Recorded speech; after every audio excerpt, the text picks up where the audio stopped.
Hi friends, duty முடிச்சுட்டு நான் வந்தாச்சு. ஆக்சுவலாக பிளான் பண்ணது வந்து ஃபிஷ் கறி வைக்கணும்னு, அதான் நாகர்கோவில் ஸ்டைல் ஃபிஷ் கறி. அப்போ தேங்காய் எல்லாம் போட்டு நாங்கள் வைக்கிறது. வீட்டில் தேங்காய் இல்லை, வீட்டில் பால் இல்லை, எதுவுமே இல்லை. எல்லாம் நினச்சிட்டே வந்தேன். ஆனால் ரொம்ப டென்ஷன் இன்னைக்கு. ஏன்னா ஜோ வந்து இன்னைக்கு டே கேரில் சுத்தமாக ஃபுல்லாக சொதப்பல் அப்படிதான் ஃபுல்லாக அழுதுட்டு இருந்தாங்க. ராஜேஷ் இன் பிட்வீன் வந்து கொஞ்சம் அவங்களுக்கு ஃபீவரிஷாக இருந்தனால டேப்லெட் கொண்டு கொடுத்தாங்க.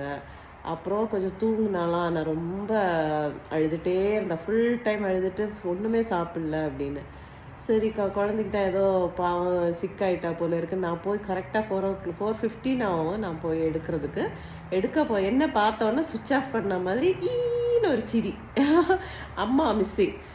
சரி, அந்த ஒரு டென்ஷனில் வந்தோன்னா எதுவுமே வாங்கலை. சரி போய் வாங்கிட்டு வரலாம் அப்படின்ட்டு டக்குன்னு நான் இன்னும் பாருங்கள், அது நர்சஸ் கொண்டை அதோட தான் உட்காந்துருக்குறேன். இனி அப்படியே டக்குன்னு போயிட்டு இந்த பாருங்க வர்றாங்க மேடம். எப்படி இருந்த டே கேர்ல? என்ன பண்ண?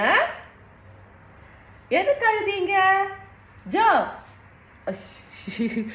ஓகே, சரி அப்போ take care, bye and subscribe please.